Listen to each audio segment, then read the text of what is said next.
Assalamualaikum dan salam sejahtera. Anda sedang menonton Buletin Kimia edisi PKP bersama saya adalah Zainal. Sebelum memulakan buletin hari ini, pihak Buletin Kimia ingin mengucapkan salam Aidilfitri dan selamat menyambut Hari Keamatan dan Hari Kawan pada semua penonton. Ingat, #stay home, stay safe. Pada buletin hari ini, kita akan membincangkan tentang penyelesaian masalah menggunakan unsur peralihan. Pasti ada yang tertanya, apakah itu unsur peralihan? Dalam jadual berkala unsur, ia terletak di antara kumpulan 2 dan kumpulan 13 kecuali skadium dan zinc kerana tidak menunjukkan ciri-ciri unsur peralihan. Untuk pengetahuan para penonton, ciri-ciri istimewa unsur peralihan telah banyak membantu manusia dalam penyelesaian masalah. Bagaimana? Mari selamanya bersama kami di Buletin Kimia. Masalah pertama yang dapat diselesaikan oleh unsur peralihan ialah barangan yang menjadi lebih kuat dan tahan karat. Unsur pada kala yang sama senang untuk bentuk alloy kerana saiznya hampir sama. Apakah itu alloy? Butirannya bersama wartawan kami, Aminah Mahadi. Menurut Profesor Saranya, manusia banyak menggunakan alloy untuk menyelesaikan masalah. Apakah itu alloy? Alloy ialah logam yang merupakan gabungan dua logam atau lebih, atau satu logam dengan bahan bukan logam. Terdapat berbagai jenis alloy dan setiap alloy mempunyai kegunaannya yang tersendiri. Dalam pembuatan duit shilling dan arca, kita menggunakan kupur nikel iaitu gabungan unsur kuprum dan nikel kerana sifatnya yang kuat dan berkilat. Tahukah anda juga bahawa alloy titanium dan vanadium juga digunakan untuk menghasilkan enjin jet dan kapal terbang disebabkan oleh nisbah kekuatan keberatnya yang sangat tinggi? Bukan itu sahaja, gabungan unsur kromium dan nikel yang dicampurkan ke dalam besi dapat menghasilkan satu lapisan kromium oksida mengelakkan besi tersebut daripada berkarat. Oleh itu, sebarang masalah kesihatan dan keselamatan yang berkaitan dengan kedaruratan dapat dielakkan. Jelasnya lagi, alloy yang dihasilkan oleh unsur peralihan amat wajar digunakan dalam pembuatan barangan seperti sudu, basikal dan juga pisau. Alloy dapat menghasilkan bahan yang lebih tahan karat dan kuat. Ia sesuai digunakan dalam pemasaran barangan seperti sudu, basikal dan pisau bagi memacu ekonomi negara. Alloy mampu menambah kekerasan dan juga mencegah kakisan yang menyebabkan pengaratan berlaku. Seterusnya, kita akan membincangkan tentang masalah kedua yang dapat diselesaikan oleh unsur peralihan. Bagi segmen ini, pihak Buletin Kimia telah menjemput pelajar kimia Sharisha Nakpupan Hari Krishna untuk mengulas tentang perkara ini. Selamat datang ke Buletin Kimia, Sharisha. Selamat sejahtera kepada pihak Buletin Kimia dan juga penonton di rumah. Terima kasih kerana menjemput saya bagi segmen ini. Hari ini saya akan mengulas mengenai kebaikan penggunaan unsur peralihan dalam pembinaan bangunan, jambatan dan kenderaan. Unsur peralihan seperti kuprum dan ferium banyak digunakan dalam arena industri pembinaan bagi memudahkan penghasilan bahan. Sebagai contoh, ferium digunakan sebagai tiang rumah kerana mempunyai ketahanan yang tinggi. Unsur peralihan adalah mulur dan juga mudah ditempa berbanding dengan unsur kumpulan lain. Kemuluran boleh ditakrifkan sebagai kebolehan sesuatu bahan untuk ditarik dan dipanjangkan. Info yang menarik. Saudari, mengapakah unsur peralihan ini wajar digunakan dalam industri pembinaan? Seperti yang sudah kita tahu, unsur peralihan adalah mulur dan mudah ditempa. Logam yang mudah ditempa boleh dibentuk menjadi kepingan logam yang nipis tanpa pecah. Ciri ini diperlukan dalam pembinaan pelbagai binaan, terutamanya bagi yang mempunyai reka bentuk yang unik dan sukar dibentuk. Keadaan ini membantu pembentukan bahan binaan yang diingini tanpa menjadi rapuh. Terima kasih kerana meluangkan masa bersama kami, Sharisha. Sama-sama.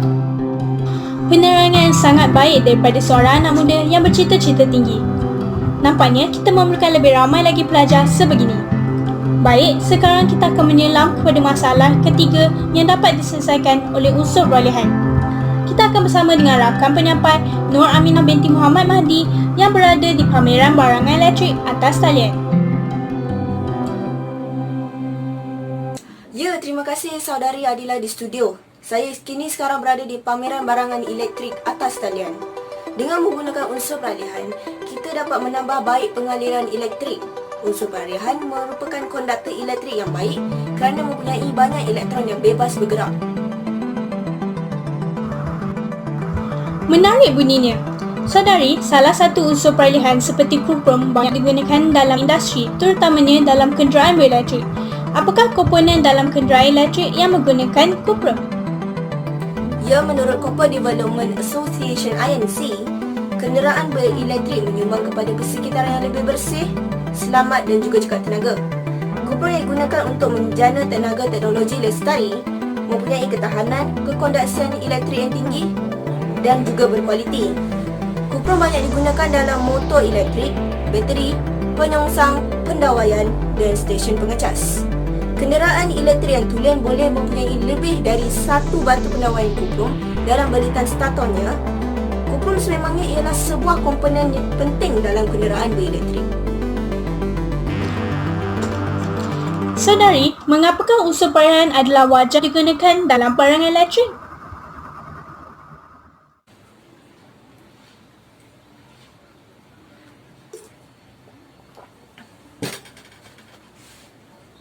Unsur peralihan ialah konduktor elektrik yang baik. Konduktor elektrik adalah amat penting dalam barangan elektrik kerana pengaliran elektrik yang sangat baik diperlukan supaya produk berfungsi.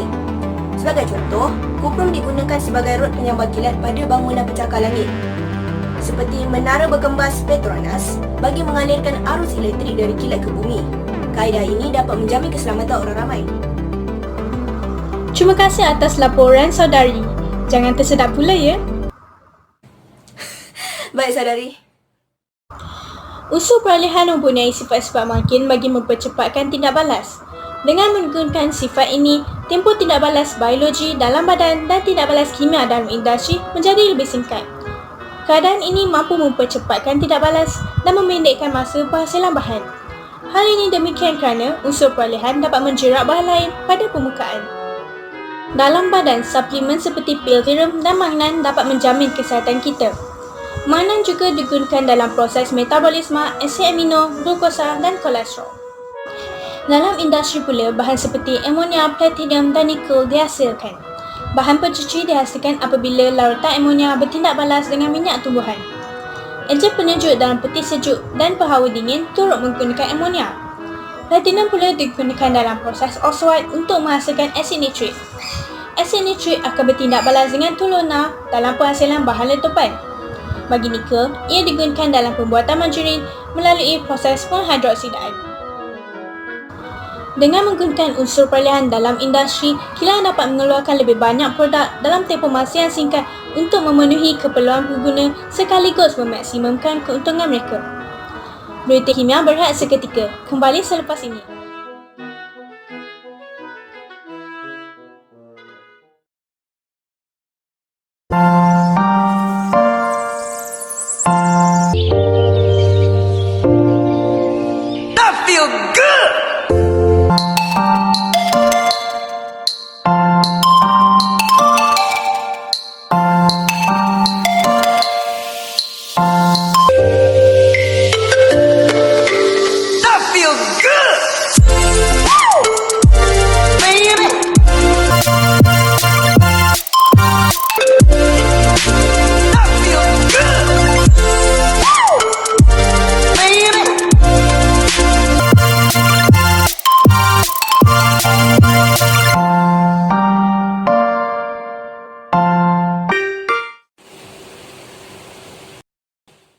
Tercemar di Malaysia kini bukanlah sesuatu yang baru.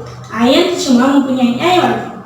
Dengan menggunakan unsur peralihan, kandungan ion terlarut yang tinggi dalam air dapat disingkirkan. Syarikat Tanda Water hanya berada di Malaysia dalam tempoh 3 tahun, tetapi syarikat muda ini sudah mampu memenangi anugerah dari dalam dan luar negara.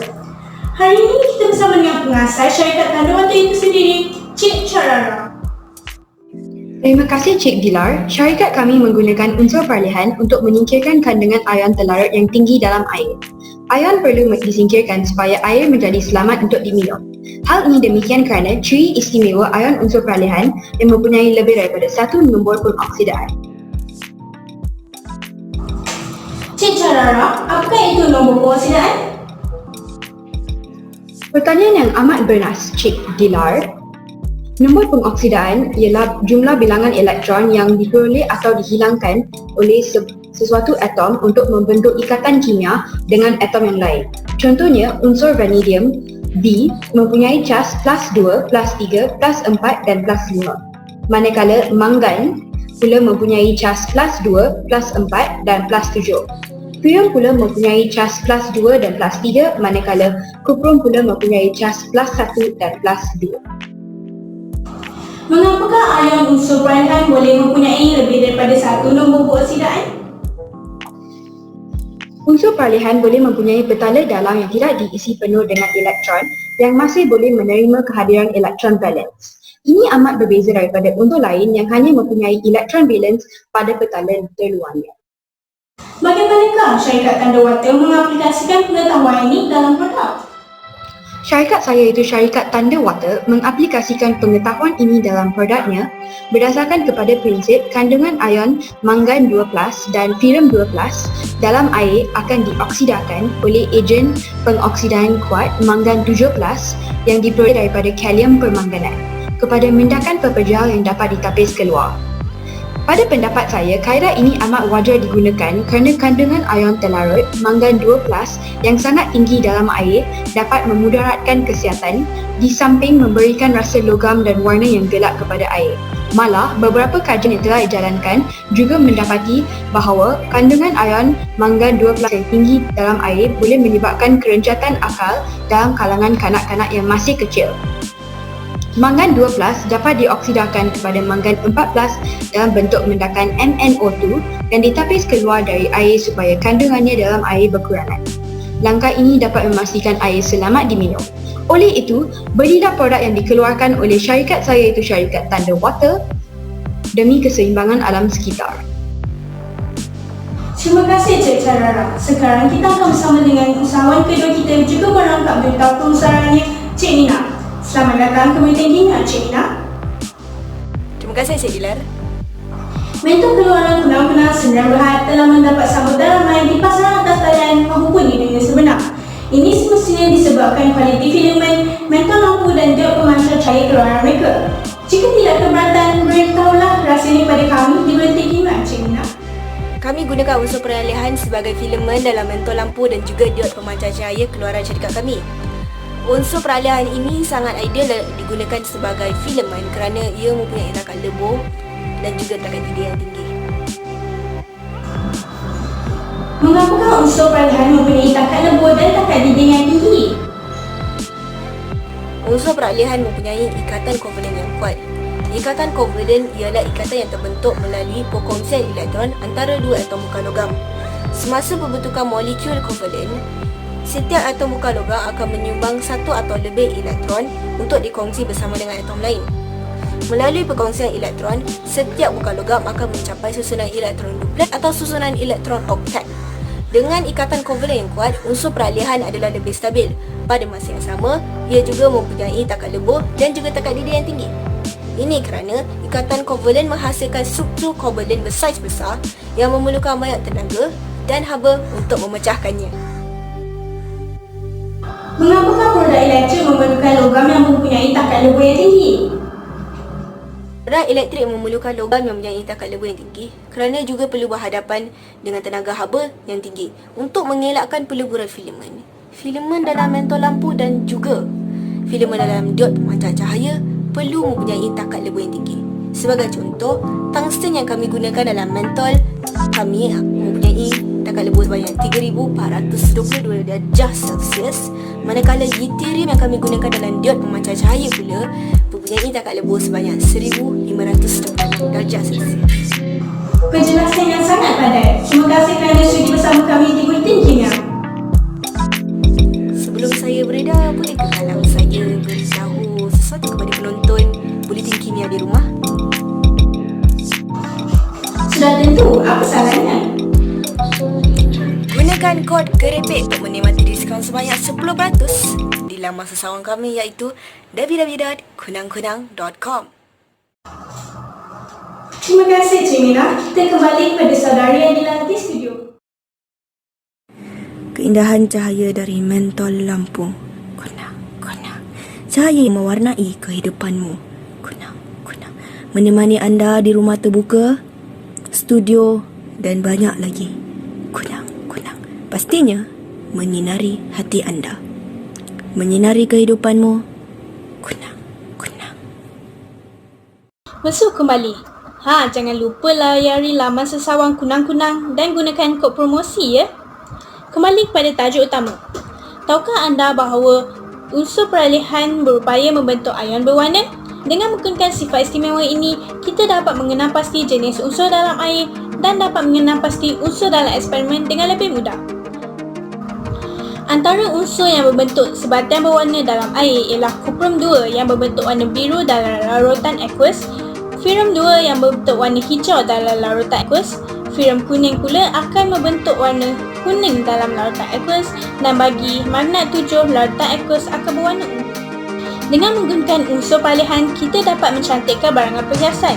Batu permata menjadi berkilau dan keras akibat sifat unsur peralihan yang berkilat dan keras berbanding logam yang lain. Warna batu permata yang pelbagai dan berkilau menjadi perhatian ramai dan meningkatkan harga pasaran batu permata. Hari ini, kita bersama dengan pengurus cawangan Broccoli & Co di Kelang. Katakan hello kepada saudari Sarara. Terima kasih banyak-banyak kerana menjemput syarikat saya iaitu syarikat Broccoli & Co ke Buletin Kimia. Saudari Adila. Saudari Sarara, bagaimanakah unsur peralihan digunakan dalam batu permata? Soalan yang amat baik, Saudari Adila. Unsur peralihan digunakan untuk memberi warna kepada batu permata. Contohnya mineral ideokromatik iaitu mineral yang diwarnakan seperti azurite biru dan malakit hijau mendapat warnanya daripada kuprum. Mineral alokromatik iaitu mineral warnanya ialah semula jadi adalah seperti batu permata seperti delima yang berwarna merah kerana mengandungi kromium. Zamrud pula berwarna hijau kerana mengandungi vanadium dan kromium. Nilam pula berwarna biru kerana mengandungi ferrum, titanium, kromium dan kuprum. Amethyst berwarna ungu kerana mengandungi ferrum dan mangan. Terima kasih atas penerangan saudari. Sekarang kita akan beralih kepada penggunaan unsur peralihan dalam mencantikkan hiasan dalaman. Butirannya bersama wartawan Aminah Mahadi. Ya, terima kasih saudari Adila. Unsur peralihan juga boleh digunakan untuk mencantikkan hiasan dalaman seperti kaca tikam. Sebagai contoh, kaca akan menjadi ungu dengan penambahan mangan dan hijau dan juga hijau dengan penambahan ferrum 2. Kaca berwarna banyak digunakan untuk mencantikkan bangunan seperti masjid, rumah dan juga hotel. Infrastruktur yang indah pasti menarik perhatian pelancong dari seluruh pelosok dunia sekaligus macam ekonomi negara. Sebagai contoh, Masjid Kristi di Terengganu dihiasi dengan kaca berwarna dan menjadi salah satu tarikan pelancong di Malaysia. Pada masa yang sama, Sunway Hotel yang berada di belakang saya juga menjadi daya tarikan pelancong kerana keindahan seni dunia. Aminah Mahadi, Kimia. Pada masa yang sama, rawatan kanser juga dapat menjadi lebih alternatif dengan penggunaan unsur peralihan. Hal ini demikian kerana unsur peralihan berupaya membentuk ion kompleks. Menurut Dr. Sarisha, pakar kanser Hospital Chalala, ion kompleks platinum digunakan dalam ubat kanser cisplatin. Penggunaan unsur peralihan yang membentuk ion kompleks ini membantu dalam rawatan bagi pelbagai jenis kanser seperti kanser pepari dan kanser ovari. Contohnya, ion kompleks platinum digunakan dalam ubat anti-kanser cisplatin. Cisplatin diamina dikloroplatinum akan membentuk ion kompleks apabila bertindak balas dengan air semasa rawatan IV. Rawatan ini berkesan dan boleh menyelamatkan nyawa.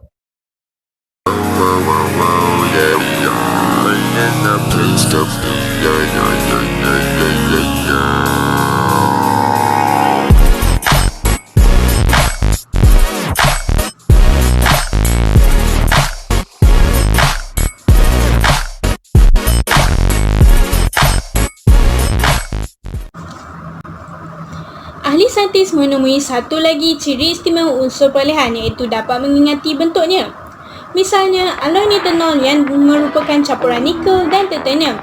Selepas alloy ini dibengkokkan, alloy ini dapat kembali kepada bentuk asalnya. Lala Aiwan menggunakan alloy ini dalam pembuatan bingkai cermin mata mereka. Ramai yang mengakui bahawa kualiti yang ditawarkan pada bingkai cermin mata Lala Aiwan tidak dapat dipersoalkan.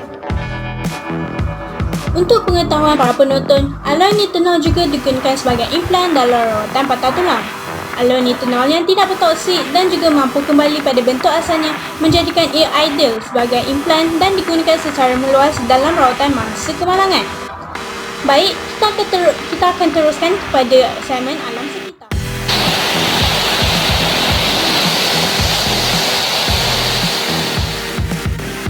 Terima kasih Adila. Pencemaran sememangnya sebuah isu yang sangat sebenarnya pada era globalisasi ini. Akibatnya, bahan toksik yang ada dalam badan-badan air seperti fire semakin bertambah dari hari ke hari. Keadaan ini boleh menjejaskan persekitarannya.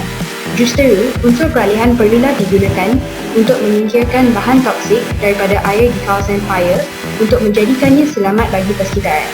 Ciri istimewa unsur peralihan yang membantu penyelesaian masalah dalam kes ini ialah ion unsur peralihan bertindak balas dengan larutan natrium hidroksida untuk membentuk hidroksida logam berwarna yang tidak larut. Contohnya, ion Fe2+ bertindak balas dengan larutan natrium hidroksida untuk membentuk mendakan hijau kotor yang tidak larut.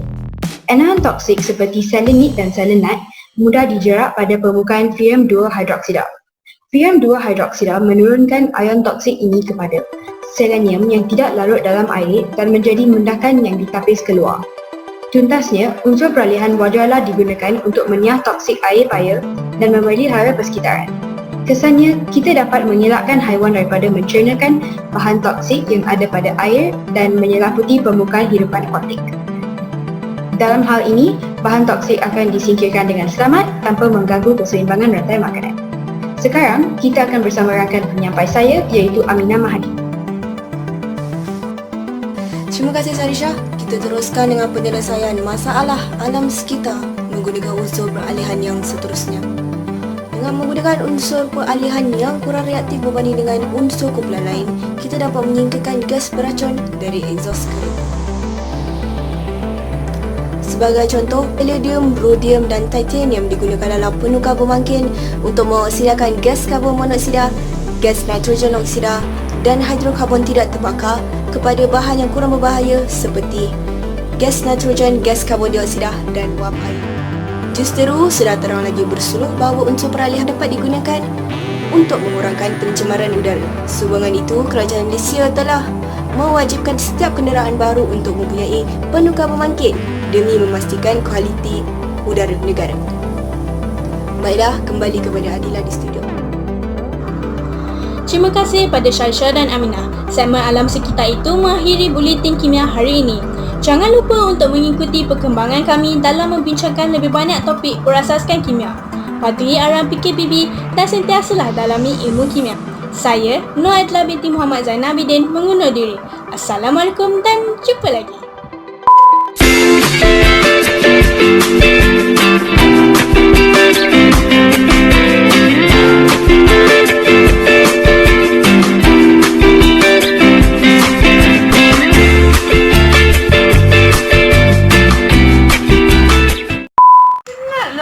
Dialog tadi kau tak tu. Cepat. Jangan masuk Bye. Dah cepat. Sebagai contoh, batik kristal di Terengganu dihiasi dengan kaca yang indah dan juga menjadi salah satu daya tarikan pelancong dari seluruh pelosok dunia. Take video je lah. Ambil. Dah, sidang. Entahlah dia. Yelah. Sidang. Dengan ikatan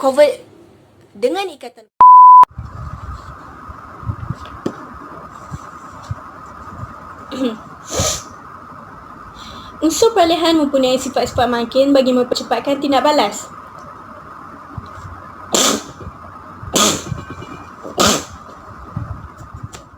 dari penyongsang pendawaian dan stesen pengecas. Maksudnya penyongsang atau pendawaian.